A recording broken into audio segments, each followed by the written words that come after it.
ముప్పై ఏళ్ళగా ఇందులోకి TV5 BR నాయుడికి ఉన్న సంబంధం 30 ఏళ్ళ నుంచి ఉందంట. కానీ ఎవరికి తెలియలే 30 ఏళ్ళ నుంచి ఉన్నా. 30 ఏళ్ళ నుంచి ఉన్నా ఇప్పుడు ఎందుకు బయటపడింది? అది వాళ్ళ వ్యక్తిగత విషయం కదా. ఎప్పుడో 30 ఏళ్ల క్రితం తీసుకొచ్చి నిన్నగాక మొన్న నా టీటీడీ చైర్మన్ అంటగట్టడం ఎంతవరకు కరెక్ట్ అది? అలాంటి పొజిషన్ లో ఉన్నారు కాబట్టి టార్గెట్ చేశారా మీరంతా? విజయమ్మ గారిది షర్మిల గారిది మరి జగన్ గారి వ్యక్తిగత అంశమేగా కాదా? ఇది రాజకీయ అంశమా? మరి వాళ్ళు ఇప్పుడు ప్రతి ఇళ్లలో ఏదో ఆస్తులు గొడవలు ఉన్నాయి అనుకోండి, అది వాళ్ళ వ్యక్తిగతమేగా. మీరందరూ తీసుకొచ్చి ఎందుకు మాట్లాడారు? ఆయన గెలిచిన తర్వాత సరిగ్గా పాలన చేయకపోతే అప్పుడు వ్యక్తిగతంగా టార్గెట్ చేశారని అనుకోవచ్చు. ఇది ఎప్పుడో 30 ఏళ్ల కథ కదా.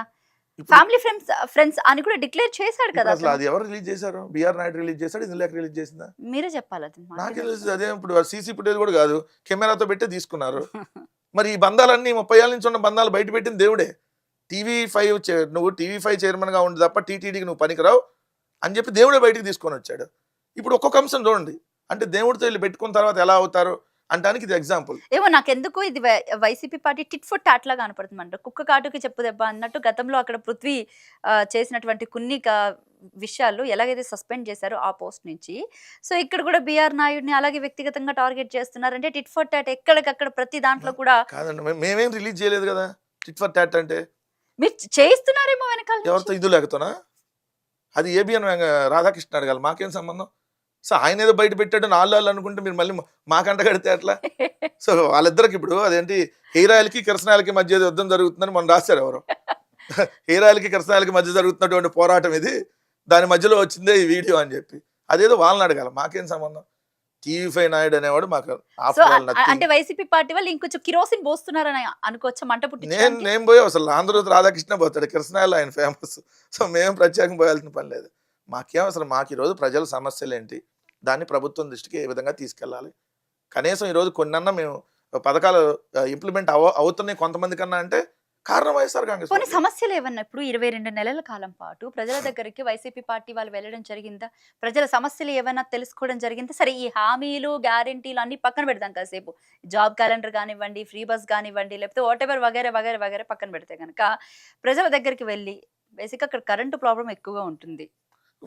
కరెంటు కోతలు ఉన్నాయి, అట్లానే విద్యుత్ ఛార్జీల మోతా ఉంది, అధిక ధరల మోతా ఉంది. ఇప్పుడు మేము ప్రజల దగ్గరికి వెళ్ళకపోతే మీకు చిన్న అంశం చెప్తా. మేము ఫస్ట్ జగన్మోహన్ రెడ్డి గారు గుంటూరు మిర్చి యార్డుకి వెళ్ళిన తర్వాత సాయంత్రం చంద్రబాబు నాయుడు లేఖ రాశాడు మిర్చికి సంబంధించి. జగన్ గారు చిత్తూరు బంగారుపాలెం వెళ్ళారు మామిడి రైతుల దగ్గరికి, వెళ్ళిన తర్వాత రియాక్ట్ అయింది ఈ ప్రభుత్వం. జగన్ గారు పొగాకు రైతుల దగ్గరికి వెళ్ళిన తర్వాత ఈ ప్రభుత్వం రియాక్ట్ అయింది.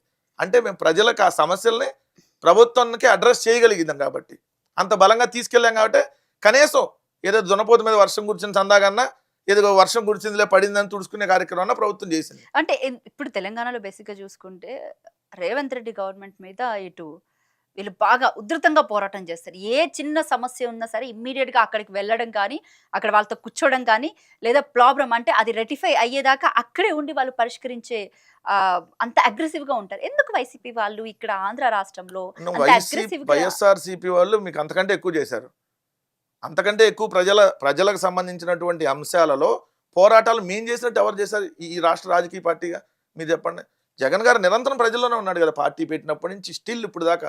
ఒక 16 నెలలు జైల్లో ఉన్నా కూడా ఆయన సమైక్యాంధ్ర కోసం 5 రోజుల పాటు ఆమరణ నిరాహార దీక్ష, తర్వాత హైదరాబాద్ నిమ్స్ ఆసుపత్రి తీసుకురావటం. సో ప్రజల్లో ఎక్కడ లేవు మేము. 1 కోటి సంతకాల సేకరణ ప్రజల్లో ఉన్నాం, మిర్చి ధరలు పెంచమన్నప్పుడు ప్రజల్లోనే ఉన్నాం. ప్రజలు చాలా ఇబ్బందులు పడుతున్నారు, వాళ్ళకి చాలా డౌట్స్. అంటే అమరావతి 2వ విడతకు సంబంధించి వస్తుంది. ఇప్పుడు ఒకటి 2వ విడత ప్రజల వద్దకు వెళ్ళలేకపోతున్నారు, ఎందుకు దాని గురించి ఎక్స్ప్లెయిన్ చేయలేకపోతున్నారు? ఒకటి ఇక్కడ ఏంటంటే అమరావతి మొదట దానికి సంబంధించి మేము క్లియర్ గా చెప్పాం 2,000 ఎకరాల భూముల సేకరణ తప్పు అని. ఇప్పుడు 2వ విడత కూడా తప్పు అని చెబుతున్నాం. ఎవరైతే మా దగ్గర రేపు రైతులు వస్తారో ఖచ్చితంగా వాళ్ళ తరపున మేము నిందిస్తాం. అంటే వస్తే తప్ప మీరు వెళ్ళరా వాళ్ళ దగ్గర? 2వ విడతకి సరగట్లేదు భూసేకరణ, ఎందుకంటే అక్కడ ప్రజలే ఇచ్చారు కదా, ప్రజలే వ్యతిరేకిస్తా ఉన్నారు.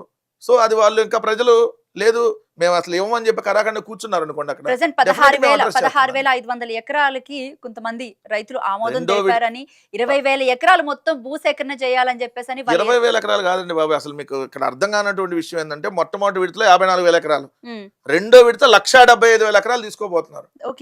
దాంట్లో 2వ విడత 50 గ్రామాలు తీసుకోబోతున్నారు. దాంట్లో మీరు అన్న ఒక పార్ట్ మీరు ఇప్పుడు చెప్పే 16,000 ఎకరాలు ఏదైతే ఉందో అది 20,000 ఎకరాలు ఇంక్లూడింగ్ గవర్నమెంట్ తో కలిపితే 20,000 ఎకరాలు. అది 2వ విడతలో ఒక ఏ పార్ట్, దాంట్లో మళ్ళీ B part, C part, D part లాగా ఉంటాయి. అంటే రెండో విడతలో విడతల వారికి తీసుకుంటారు, సబ్ విడతలు అన్నట్టుగా. సో దాంట్లో ఖచ్చితంగా రైతులు వ్యతిరేకిస్తా ఉన్నారు. మన రైతు రామారావు అనేటటువంటి రైతు కూడా చనిపోయి ఉన్నాడు. సో వాళ్ళకు ఇవ్వట్లేదు అప్పుడు ఎవరు, అంటే ప్రజెంట్ ఆపేశారు ఆ సిచ్యువేషన్. సో దాన్ని ఎక్కడైతే మళ్ళీ సేకరణ స్టార్ట్ చేశారు. చట్టం కరెక్ట్ అంటారా మరి? అసలు ల్యాండ్ పూలింగ్ అనేది ఆంధ్రప్రదేశ్ రాష్ట్రాన్ని ఎత్తిన పెద్ద గుదిబండి అది.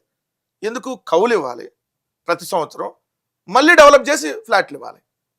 దాని బదులు భూములు కొనుక్కుంటే బెటర్ కదా.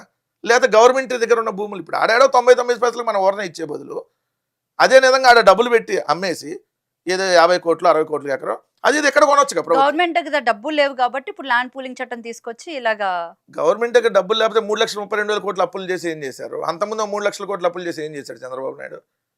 గవర్నమెంట్ దగ్గర డబ్బులు లేకపోవడం కాదు, ఇది ఒక కుంభకోణం. కాబట్టి ల్యాండ్ పూలింగ్ అనేది పెద్ద కుంభకోణం.